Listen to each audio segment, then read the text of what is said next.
नमस्कार सर्वांना. विद्यार्थी मित्रांनो, आजच्या व्हिडिओमध्ये आपण सोलापूर विद्यापीठाच्या बीकॉम फर्स्ट इयर सेमिस्टर 2 मध्ये NEP पॅटर्ननुसार एक नवीन विषय ॲड करण्यात आला आहे आणि त्याचं नाव आहे सेल्समॅनशिप अँड सेल्स मॅनेजमेंट. तर त्याच विषयाचे नोट्स आपण या व्हिडिओच्या माध्यमातून बघणार आहे. बघा, हा आपला पहिला पार्ट आहे. हा जो विषय आहे हा विषय 2 क्रेडिटचा आहे. ठीक आहे, म्हणजे तुम्हाला विद्यापीठाचं जे प्रश्नपत्रिका असणार आहे ते 30 मार्काचं असणार आहे. बरोबर आहे. तर त्यासाठी एकूण 2 युनिट आहेत. किती? 2. तर आपण असे दोन्ही युनिट आपल्या माय कॉमर्स लॅब या यूट्यूब चॅनलवर कव्हर करणार आहे. तर बघा मित्रांनो, पहिला जो टॉपिक आहे, पहिला टॉपिक हा आपलं या ठिकाणी पहिले 6 लेक्चर म्हणजे 1 ते 6 लेक्चर म्हणजे पार्ट 1 ते पार्ट 6 हे युनिट 1 चे असतील आणि पार्ट 7 ते पार्ट 12 म्हणजे 7 ते 12 जे आपले व्हिडिओ लेक्चर असणार आहेत ते सेकंड टॉपिकचे असणार आहेत. तर बघा, आपण जर या माय कॉमर्स लॅब यूट्यूब चॅनलवर नवीन असाल तर आपल्या चॅनलला सबस्क्राईब करा व त्याचबरोबर बेल आयकॉनला क्लिक करा, जेणेकरून येणाऱ्या व्हिडिओचे नोटिफिकेशन आपल्याला लगेच माहिती होतील. ठीक आहे. चला तर मग आपण आजच्या या व्हिडिओला सुरुवात करूया. बघा, आजचा जो आपला टॉपिक आहे त्याच्यामध्ये आपण शिकणार आहे विक्री कौशल्य, संकल्पना, अर्थ, व्याख्या आणि वैशिष्ट्ये. ठीक आहे. आपण काही महत्त्वाचे जे मुद्दे आहेत त्यानुसार आपण सिलेबसनुसार हे सगळं लेक्चर या ठिकाणी कव्हर करणार आहे. बघा, यामध्ये पहिल्यांदा आपण विषयाची ओळख करून घेऊ. विषयाचं नाव आहे विक्री कौशल्य आणि विक्री व्यवस्थापन. बरोबर आहे. सेल्समॅनशिप अँड सेल्स मॅनेजमेंट. तर बघा, यामध्ये मित्रांनो आपल्या सर्वांना माहिती आहे आजकाल बाजारामध्ये वस्तू विकत असताना एखाद्या विक्रेत्याला किती अडचणी येतात ते प्रत्यक्षात त्या विक्रेत्याला माहिती असतं. कारण ग्राहकांना एखादी वस्तू पटवून देणं आणि ती वस्तू त्या ग्राहकांना विकणं, कारण बाजारामध्ये अनेक पर्याय उपलब्ध आहेत. समजा ग्राहकाला एखाद्या ठिकाणी वस्तू नाही आवडली तर लगेच तो दुसऱ्या दुकानामध्ये जातो. त्यामुळे ग्राहक आपल्या दुकानातून बाहेर जाऊ नये आणि आपल्याकडूनच ती वस्तू विकत घ्यायला पाहिजे, यासाठी विक्री कौशल्य असणं महत्त्वाचं आहे. मग विक्री कौशल्य म्हणजे काय असतं हे आपण आता या व्हिडिओच्या माध्यमातून बघूया. बघा, आजचं जे युग आहे ते स्पर्धात्मक युग आहे. बरोबर आहे. आजचं जे युग आहे ते स्पर्धात्मक युग आहे, कारण एकाच प्रकारच्या भरपूर वस्तू पर्याय आपल्याला या बाजारामध्ये बघायला मिळतात. तर यामध्ये ती वस्तू ग्राहकापर्यंत अगदी प्रभावीपणे पोहोचवणे म्हणजे इफेक्टिव्ह प्रभावीपणे त्या ग्राहकापर्यंत पोहोचवण्याचं काम आणि त्याचबरोबर त्या खरेदीदाराला किंवा ग्राहकाला वस्तू खरेदी करण्यासाठी प्रवृत्त करणे हे यामध्ये महत्त्वाचं आहे. बरोबर आहे. आणि ही प्रक्रिया म्हणजेच काय, ज्याला आपण विक्री कौशल्य असं म्हणतो. म्हणजे आपल्याकडची जी वस्तू आहे, आपण जी वस्तू विकणार आहे ती वस्तू ग्राहकापर्यंत पोहोचवणं आणि ग्राहकांना आपली वस्तूची माहिती सांगून ती वस्तू ग्राहकांनी खरेदी करेलच म्हणजे खरेदी करायला पाहिजे या उद्देशाने आपण त्यांना प्रवृत्त करणं, अशी जी कला आहे त्याला आपण विक्री कौशल्य असं म्हणतो. मग यामध्ये काय काय येतं बघा विक्री कौशल्यामध्ये. बघा, विक्री कौशल्य म्हणजे ग्राहकाला एखादी वस्तू किंवा सेवा खरेदी करण्यासाठी पटवून देण्याची कला किंवा शास्त्र होय. बघा, आणि ही जी गोष्ट आहे सगळ्यांना जमत नाही. आपण कधी कधी एक म्हण ऐकतो बघा, बोलणाऱ्याचं मातीही विकलं जातं. बरोबर आहे. आणि न बोलणाऱ्याचं सोनं देखील विकत घेतलं जात नाहीये. तर त्याच ह्या वाक्याप्रमाणे आपण वस्तू विकत असताना आपल्याकडची वस्तू लोक कसं विकत घेतील त्यासाठी आपण ग्राहकांना ती वस्तू पटवून देण्याची कला आपल्याकडे असते. तुम्ही जर आठवडा बाजार किंवा मार्केटमध्ये वगैरे गेलात तर तुम्हाला त्या ठिकाणी वेगवेगळे विक्रेते त्या ठिकाणी आपल्याकडच्या ज्या वस्तू आहेत त्याची जे गुणगान आहे ते त्या ठिकाणी गात असतात आणि मोठमोठ्याने ग्राहकांना वस्तू खरेदी करण्यासाठी ते आव्हान करत असतात. बरोबर आहे. काही ठिकाणी तुम्ही बघता जसं की घागर आहे किंवा प्लास्टिकच्या वस्तू आहेत त्या तुम्हाला जमिनीवर आदळून ते दाखवतात की जेणेकरून त्या वस्तूमध्ये कोणत्याही प्रकारचं डिफेक्ट नाहीये, कोणत्या प्रकारचं दोष नाहीये, ह्याला म्हणतात विक्रय कला. मग यामध्ये बघा फक्त विक्री करण्याची प्रक्रिया यामध्ये नाहीये, तर काय काय त्याच्यामध्ये ग्राहकांच्या गरजा ओळखणे, नेमकं समोरच्या ग्राहकाला काय हवं आहे, त्यासाठी योग्य उत्पादन सुचवणे, त्यांच्या शंका दूर करणे. सगळ्यात महत्त्वाचं बघा विक्रय कलामध्ये काय येतं, ग्राहकांच्या शंका दूर करणं. जोपर्यंत आपण ग्राहकांची शंका दूर करत नाही तोपर्यंत ग्राहक आपल्या वस्तूवर विश्वास ठेवू शकत नाही. त्यामुळं ग्राहकांच्या शंका दूर करणं आणि त्याचबरोबर ग्राहकांचं समाधान करणं हे देखील विक्री कौशल्यामध्ये येतं. बघा मित्रांनो, म्हणूनच विक्री कौशल्य ही मन वळवण्याची आणि ग्राहकामध्ये विश्वास निर्माण करण्याची ही एक मोठी अशी प्रक्रिया आहे. कुठलाही ग्राहक हा सहसा आपल्या वस्तूमध्ये लगेच इंटरेस्ट घेत नाही, म्हणजे लगेच ते वस्तू विकत घेत नाही. त्यासाठी त्या वस्तूबद्दल त्याच्या मनामध्ये विश्वास निर्माण व्हायला पाहिजे. आता उदाहरणार्थ बघा, आपण बाजारामध्ये जातो. आता पूर्वी तुम्ही जर पाणीचं जे बॉटल बघितलं असाल तर बिसलेरी, बरोबर आहे. आता एकच बॉटल आहे बिसलेरी. आता ह्या पाण्याचे खूप सारे बॉटल्स आपल्याला बघायला मिळतात वेगवेगळ्या कंपनीचे, जसे की सनट्रीचे आहे, वेगवेगळ्या कंपनीचे आहेत. पण आपण बाजारामध्ये जेव्हा जातो त्यावेळेस काय म्हणतो, दुसऱ्या कंपनीच्या बॉटलचं पाण्याचं नाव आपण घेत नाही. आपण काय म्हणतो, बिसलेरी द्या एक. म्हणजे याचा अर्थ काय, बिसलेरी बद्दल ग्राहकामध्ये एक आत्मविश्वास किंवा एक कॉन्फिडन्स, त्याच्याबद्दल एक गुडविल तयार झालेलं असतं. त्यामुळं काय करतो आपण, बिसलेरीचा त्या ठिकाणी उल्लेख करतो आणि वेगळ्या प्रकारच्या कंपनीची वस्तू आपण त्या ठिकाणी खरेदी करतो. किंवा काय काय बघा, आपल्याकडे आता कोलगेट, बरोबर, कोलगेट ही स्वतः एक ब्रँड आहे. पण आपण दुकानामध्ये जातो, कोलगेट द्या म्हणतो आणि क्लोजअप घेतो, बरोबर आहे. क्लोजअप घेतो किंवा वेगवेगळे दुसरे काही आणखी काही त्याचे प्रकार आहेत भरपूर. म्हणजे काय, कोलगेट बद्दल आपल्या मनामध्ये एक विश्वास निर्माण झालेला असतो. तर अशा प्रकारे विश्वास निर्माण करण्याची जी कला असते त्याला आपण विक्री कौशल्य असं म्हणतो. यामध्ये बघा विक्रेत्याचे व्यक्तिमत्व, संवाद कौशल्य, उत्पादनाचे ज्ञान आणि ग्राहक मानसशास्त्र यांचा समावेश होतो. म्हणजे काय, कोणत्या ग्राहकाला कशा प्रकारच्या वस्तू हव्या आहेत ते ओळखण्याचं काम देखील त्या विक्रेत्याचं असतं. मित्रांनो, या ठिकाणी बघा सेल्समॅनशिप म्हणजे विक्री कौशल्य, त्याचा अर्थ आपण बघूयात. सेल्समॅनशिप म्हणजे विक्रेत्याची अशी क्षमता की तो ग्राहकाला उत्पादनाचे फायदे समजावून सांगतो आणि त्याला खरेदी करण्यासाठी प्रवृत्त करतो. बघा, विक्री कौशल्य म्हणजे काय, की आपल्याकडे जी वस्तू आहे ती वस्तू आपण त्या उत्पादनाचे फायदे किंवा त्या वस्तूचे फायदे आपण ग्राहकाला समजावून सांगतो, बरोबर आहे. आणि समजावून सांगून त्या विक्रेत्याला ती वस्तू विकण्याचा आपण प्रयत्न करतो. म्हणजेच काय, ह्याला आपण विक्री कौशल्य किंवा सेल्समॅनशिप असं म्हणतो. आपल्याकडची वस्तू ही अगोदर ग्राहकांना पटली पाहिजे, ग्राहकांना आवडली पाहिजे, बरोबर आहे. तरच ग्राहक वस्तू खरेदी करणार आहेत. त्याशिवाय ग्राहक वस्तू खरेदी करणार आहेत का, तर नाहीये. ग्राहकांना बाजारपेठाचा राजा असं म्हटलं जातं. म्हणजे बाजारपेठाचा राजा म्हणजे ग्राहक. मग त्या ग्राहकाच्या मनामध्ये काय आहे, त्याला कोणत्या शंका आहेत, कोणत्या अडचणी आहेत, ग्राहकाला काय हवं आहे वस्तूमध्ये, मग हे आपण जाणून घेतलं की मग आपल्या वस्तू तो ग्राहक विकत घेत असतो. ठीक आहे, हा एक महत्त्वाचा पार्ट याच्यामध्ये आहे. म्हणजे काय करतो विक्रेता या ठिकाणी, आपल्या वस्तूचे फायदे त्या ग्राहकाला समजावून सांगतो आणि वस्तू खरेदी करण्यासाठी प्रवृत्त करतो. किंवा इतर ज्या काही वस्तू आहेत त्या वस्तूपेक्षा आपली वस्तू कशी चांगली आहे हे देखील तो विक्रेत्यांना व्यवस्थित समजावून सांगत असतो. म्हणजे काय बघा, सेल्समॅनशिप म्हणजे ग्राहकाला समाधान देत विक्री पूर्ण करण्याची हे कला आहे. ग्राहकाला समाधान देणे हे देखील महत्वाचं आहे. जोपर्यंत आपल्या वस्तूपासून ग्राहक समाधानी होत नाहीत तोपर्यंत वस्तू खरेदी करण्यासाठी पुन्हा आपल्याकडे ग्राहक येणार नाहीयेत, बरोबर आहे. उदाहरणार्थ बघा, दवाखान्याचं उदाहरण घ्या. आपण एक एक्झाम्पल घेऊया. डॉक्टर आहे, जर तो त्या डॉक्टरकडे गेल्यानंतर आपला जो आजार आहे तो कमी झाला तर आपण काय करतो, लगेच दुसऱ्या वेळेस पण त्याच्याकडे जातो किंवा आपल्या आजूबाजूचे मित्र नातेवाईक देखील आपण त्या ठिकाणी घेऊन जातो.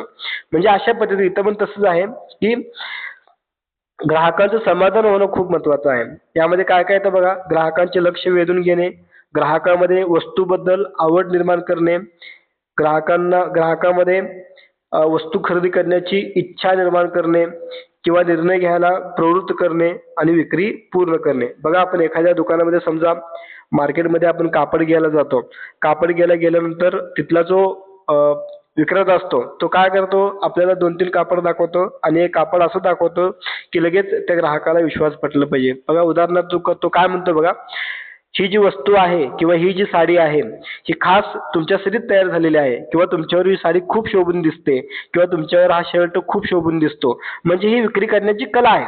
बरोबर आहे. शोभून दिसतोय का नाही तो पार्ट वेगळा, पण विक्री करत असताना काय करतात विक्रेते, अशा प्रकारचं वाक्य बोलून किंवा अशा प्रकारचं त्या ठिकाणी सांगून त्या विक्रेत्याला, त्या खरेदी करणाऱ्या व्यक्तीला आपली वस्तू खरेदी करण्यासाठी प्रवृत्त करतात की ही जी वस्तू आहे ती तुमच्यासाठी शोभून दिसते, तुम्हाला ही वस्तू छान दिसते, तुमच्यासाठी हा रंग एकदम परफेक्ट आहे, म्हणजे अशा प्रकारचे वाक्य वापरतात. ह्याला आपण विक्री कौशल्य असं म्हणतो, एखादी वस्तू विकण्याची कला.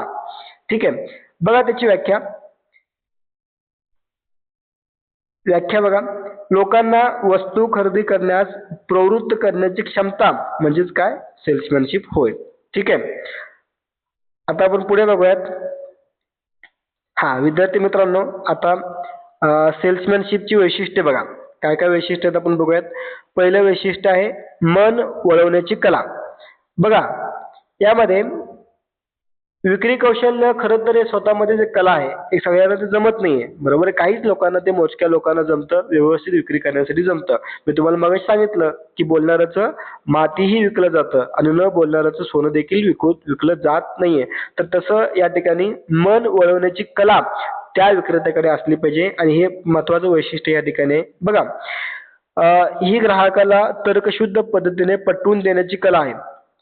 योग्य शब्दांचा वापर करून ग्राहक खरेदीस प्रवृत्त केला जातो. आता योग्य शब्दांचा वापर म्हणजे काय, तुला आता सांगितलं मी की हा रंग तुमच्यावर एकदम परफेक्ट मॅच होतो किंवा ही जी साडी आहे ती तुम्हाला अगदी शोभून दिसते. बरोबर आहे. अशा प्रकारचे आपण शब्द वापरून त्या ग्राहकाला वस्तू खरेदी करण्यासाठी आपण प्रवृत्त करतो. किंवा समजा एखाद्या वेळेस आपण चप्पल घ्यायला जातो, चप्पल आपण पायात घालून बघतो, पायात घालून बघितल्यानंतर विक्रेता लगेच कौतुक करतो, हे चप्पल जे आहे तुमच्या पायाला एकदम शोभून दिसते. बरोबर आहे. म्हणजे अशा प्रकारच्या शब्दांचा वापर त्यांना करावा लागतो, तरच ग्राहक त्या ठिकाणी वस्तू खरेदी करतात. नाहीतर आपण इथे गेलो, समजा दुकानामध्ये चप्पल दाखवा म्हणलं, चप्पल पायामध्ये घातलं आणि आपलं कोणी कौतुकच केलं नाही, तर आपण ती वस्तू खरेदी करत नाही. बरोबर आहे. आपण नेहमी कधी पण बघा काय करतो, सोबत एका मित्राला किंवा मैत्रिणीला आपल्या सोबत खरेदी करण्यासाठी घेऊन जातो. बरोबर आहे. मग जोपर्यंत आपला मित्र किंवा मैत्रीण आपल्याला चांगला आहे, वस्तू तुला शोभते असं म्हणत नाही, तोपर्यंत आपण ती वस्तू खरेदी करत नाही. मग त्यासाठी हे जे काम आहे महत्वाचं त्या ठिकाणी विक्रेत्यांनी करायला पाहिजे आणि तरच त्या वस्तू विकल्या जातात. पुढे बघा दुसरं जो वैशिष्ट्य आहे त्या ठिकाणी ग्राहकाभिमुख दृष्टिकोन. बघा कस्टमर ओरिएंटेड अप्रोच. ग्राहकांच्या गरजा काय असणार आहेत, त्यांची आवड निवड काय आहे आणि समाधान यावर जास्त भर दिला जातो. विक्रीपेक्षा ग्राहकांचं समाधान अधिक महत्वाचे मानले जाते. बघा यामध्ये काय केलं जातं, ग्राहकांच्या गरजा काय आहेत, त्यांची आवड निवड कशामध्ये आहे, त्यांचं समाधान झालंय का नाहीये, यासारख्या गोष्टींची माहिती त्या विक्रेत्याला असणं आवश्यक आहे. जोपर्यंत तुमचा ग्राहक हा समाधानी असणार नाहीये तोपर्यंत तो तुमच्याकडे वस्तू खरेदी करणार नाहीये. म्हणजे त्याला जी माहिती हवी आहे, त्याला जे सगळं अपेक्षा आहेत, ती जर वस्तूमध्ये असेल तर तो त्या ठिकाणी वस्तू खरेदी करू शकतो. पुढे बघा तिसरं वैशिष्ट्य या ठिकाणी द्विमार्गी संवाद, टू वे कम्युनिकेशन. बघा यामध्ये काय असतं, विक्रेता आणि ग्राहक यांच्यात प्रश्नोत्तरांच्या स्वरूपात संवाद होतो. उदाहरणार्थ ही वस्तू कितीला आहे. बरोबर आहे. मग तो विक्रेता काहीतरी सांगतो XYZ, या वस्तूमध्ये काय काय घटक वापरले गेलेत, मग त्या विक्रेत्याला सांगावं लागतं. ही वस्तू इतर वस्तूपेक्षा कसं चांगलं आहे हे पण त्याला सांगावं लागतं. म्हणजे कस्टमर जे जे प्रश्न विचारतात त्या त्या सर्व प्रश्नांचं उत्तर अगदी समाधानकारकपणे त्या विक्रेत्याला देता येणं आवश्यक आहे. यामुळे काय होतं, गैरसमज दूर होतात आणि विश्वास वाढतो. जर समजा विक्रेत्याने खरेदी करणाऱ्या व्यक्तीने एखादा प्रश्न विचारला आणि त्याचं उत्तर जर त्या विक्रेत्याला माहिती नसेल तर अशा वेळी काय होतं, ग्राहकांचा जो विश्वास आहे तो कमी होतो. त्यामुळे आपल्या वस्तूमध्ये काय काय चांगल्या क्वालिटीज आहेत आणि ग्राहकांना काय अपेक्षा आहे ती संपूर्ण माहिती त्या विक्रेत्याला सांगता येणं अपेक्षित आहे. पुढे बघा चौथा वैशिष्ट्य या ठिकाणी उत्पादनाचे ज्ञान. विक्रेत्याला उत्पादनाची वैशिष्ट्ये, किंमत, व उपयोग यांची संपूर्ण माहिती असते. यामुळे तो ग्राहकाच्या शंका आत्मविश्वासाने दूर करू शकतो. म्हणजे याचा अर्थ काय, उत्पादनाबद्दल म्हणजे विक्रेता जी वस्तू विकणार आहे त्या वस्तूबद्दल त्याला संपूर्ण माहिती असणं आवश्यक आहे. जसं की त्यामध्ये कोणकोणते घटक वापरले गेलेत, बरोबर आहे, त्याचं वापर कसं करायचं, अशा जे काय महत्वाची माहिती आहे, त्याची किंमत म्हणा, त्या वस्तूचे वैशिष्ट्य म्हणा किंवा वस्तूबद्दल जी काय माहिती आहे ती संपूर्ण माहिती त्या उत्पादकाला किंवा वस्तू विकणाऱ्या व्यक्तीला माहिती असणं आवश्यक आहे. एक वैशिष्ट्य यामध्ये आहे. पुढचं वैशिष्ट्य आहे बघा, मानसशास्त्रीय आधार. आता बघा याच्यामध्ये सायकोलॉजिकल अप्रोच, ग्राहकांच्या मानसिकतेचा अभ्यास करून, बघा हे खूप महत्वाचं आहे. ग्राहकांची मानसिकता कशी आहे, म्हणजे समजा एखादा ग्राहक जेव्हा दुकानामध्ये येतो त्यावेळेस त्याला कशा प्रकारची वस्तू हवी आहे, बरोबर, त्याचं बजेट किती असणार आहे, म्हणजे किती पर्यंत. आपण कधीही दुकानामध्ये गेलो की बघा काय करतात लोक, आपल्याला कितीपर्यंत मला वस्तू दाखव, आपण म्हणतो 500-600, बरोबर आहे. मग तो परत म्हणतो 700-400 चालेल का, मग आपण जर हो म्हणलं तर ते वस्तू दाखवतो. म्हणजेच काय, थोडक्यात आपल्या मानसिकतेचा अभ्यास त्या विक्रेत्याला करता यायला पाहिजे. त्याच्या भावना काय आहेत आणि गरजेनुसार विक्री तंत्र वापरले जाते. म्हणजे त्याला काय हवं आहे, त्याचं रेंज किती आहे, बजेट, थोडक्यात काय बजेट किती आहे, म्हणजे तो ज्याच्याकडे जे बजेट आहे त्या पद्धतीने त्याला वस्तू दाखवणं अपेक्षित आहे. ठीक आहे. पुढे बघा 6वा वैशिष्ट्य, विश्वास निर्माण करणे. बघा एखाद्या ग्राहकाबद्दल काय करायचं आपल्याला, त्याच्यामध्ये त्या वस्तूबद्दल, त्या विक्रेत्याबद्दल किंवा त्या कंपनीबद्दल विश्वास निर्माण करता यायला पाहिजे. आता उदाहरणार्थ बघा आपण काय करतो, जसं की तुम्हाला वस्तूंच्या टीव्हीचे नावं सांगा म्हटलं की आपण काय करतो बघा, ज्या काही महत्वाच्या टीव्ही आहेत, सोनी टीव्ही म्हणा, बरोबर आहे, त्याचबरोबर फिलिप्स आता जुनी झाली, सोनी आहे, त्यानंतर LG आहे, बरोबर आहे. म्हणजे अशा ज्या काही महत्वाच्या ब्रँड्स आहेत आपण त्याचेच नाव घेतो. सॅमसंग आहे, बरोबर आहे.